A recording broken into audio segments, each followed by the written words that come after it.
Oh, well, that gave me an idea.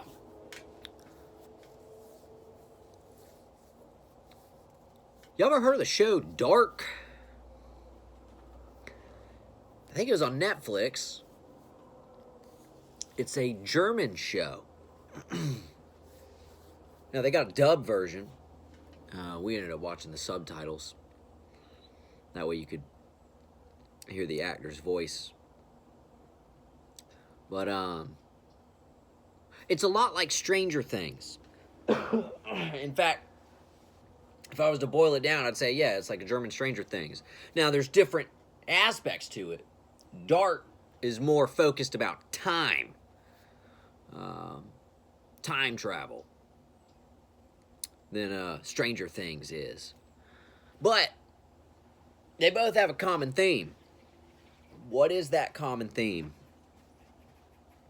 Well, that's the fact that it's revealing to you the MK Ultra / Monarch programming.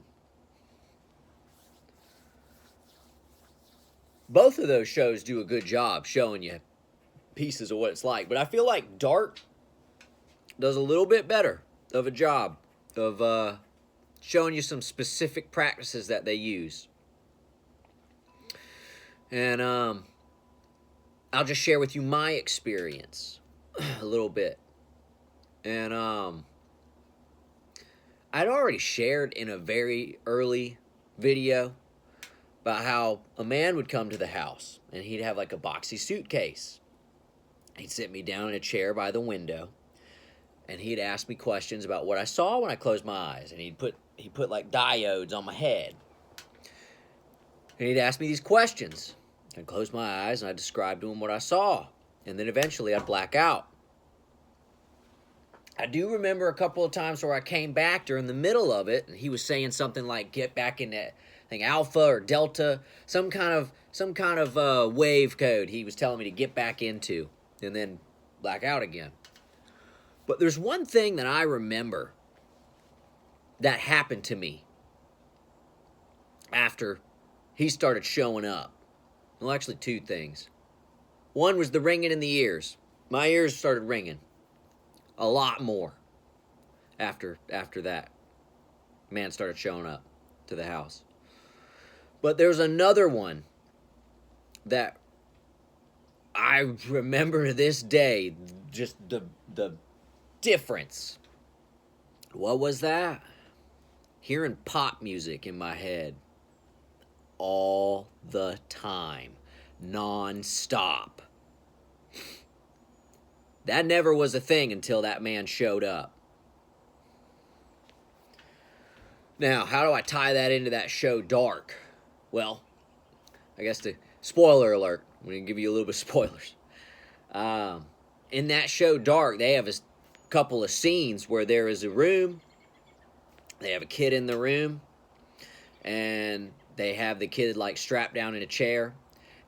And they're playing pop music over and over and over and over again while that kid's asleep or out or going through shock therapy or something. I'm not exactly sure, but that's what I mean when I say that show did a better job revealing to you the exact practices, because that is very much what they do. Why do they do that? Well,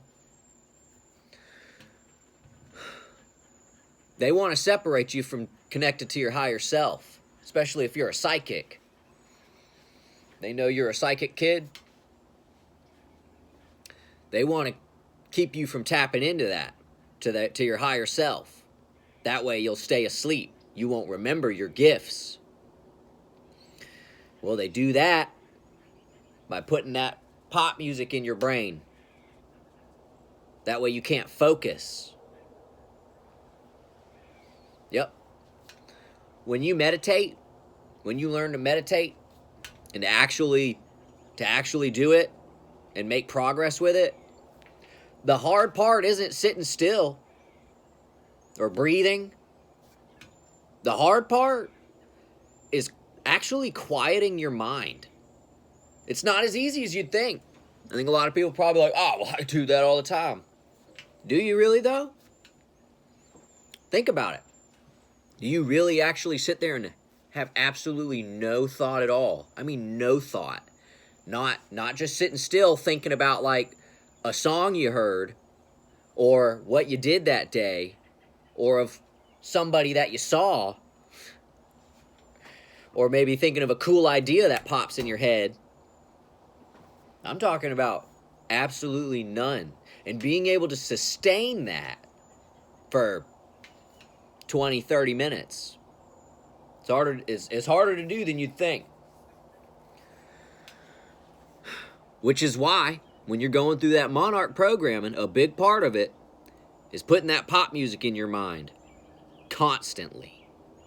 Because they know that once you start tapping back into your higher self, your memory's going to come back like that. They don't want that because they want to use your gifts, but they don't want you to know that you have the gifts to be used to begin with.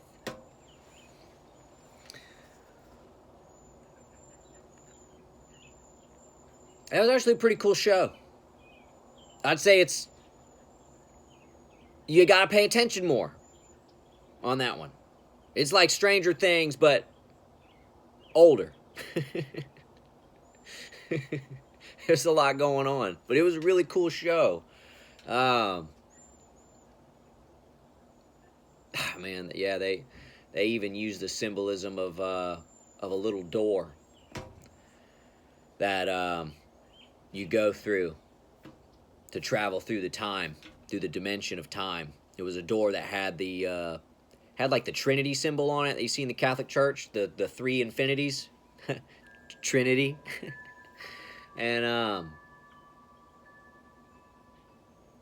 man, what's wild is when I was a little boy, and I got a song for Babylonian Money Magic that I wrote called Top Dog. And I talk about in the song how the little boy saw his father crawl through the door, and he looked and he didn't see him anymore.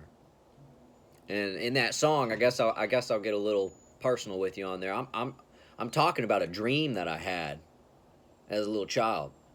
And I'm going to tie that back into that show Dark. That little door that they talked about in Dark, or that they showed in Dark, reminded me a whole lot of that dream when I saw that show. I can remember looking back and being like, oh my gosh, was that the same thing? Because indeed, this mind control programming, the Monarch, the MK Ultra, especially when you tie it into this esoteric knowledge, because some people just think about the MK Ultra more like on a science level, but there's a magical, mystical element to the MK Ultra and the Monarch programming too, especially when you get to the psychic part of it, the theta, which is the area that I was in. And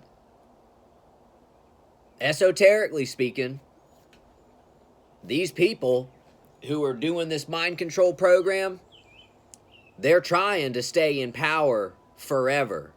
In a way, they're trying to manipulate time. And they're doing that by controlling the masses' minds. If they could keep everybody in almost like a childlike thought wave, then the same people who have been in power can stay in power forever, infinitely, which is what they're going for. Or in a way that you can reset the clock. Because you got to understand, to these people, the Piscean age, rulers, to them, the end of the world will be handing over the power to the next age, the age of Aquarius. And they don't want to do that. So they found a way to reset the clock. In my opinion, I think they've done it a couple of times already. They want to do it again. That's why they got you convinced that the Antichrist is going to be somebody coming in. And they got you worried about this Antichrist. Oh, But I'm going to go ahead and tell you, the people who are convincing you to be on the lookout and to be against this Antichrist, they are Antichrist. Yeah, they don't want the second coming. They don't want the second coming of Christ. You know why? Well, if you study the Bible, and I mean not only the Bible, but other world religions, it'll be the next reign, the millennial reign, the age of Aquarius, the golden age. Yeah, guys. Man, this one got kind of long, but oh well. All right, y'all have a good one.